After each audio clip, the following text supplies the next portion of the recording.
வேலைக்கு வேற டைம் ஆச்சு. அண்ணா எங்கே போயிட்டு இருக்கீங்க? வாடா கோபால, வேலைக்கு தாண்டா போயிட்டு இருக்கேன். ஏன்னா நான் மூடு வந்து முடிச்சுட்டு போங்கண்ணா.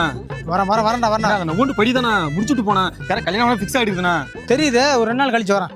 ஏன்னா நான் அப்பப்போ சம்பளம் தரணும் இல்லையா? சாயங்காலம் வாங்கிக்கிறியா இல்லையா? தம்பி தரேன், நான் தரலன்னு சொல்ல, செஞ்ச வேலை தான் தந்தேன். வந்து வா. என்னண்ணா வீடு புதுசுன்னு வீட்டுக்கு வந்தீங்க? ஒரு செங்கல் மட்டும் தானே வச்சீங்க. அன்னைக்கு பார்த்தோட சரி, இன்னைக்கு தானே உங்களை பாக்குறேன். நான் காது குத்து வர வச்சிருக்கேன், வந்து பூச்சி விட்டுருங்கண்ணா. வரேன்.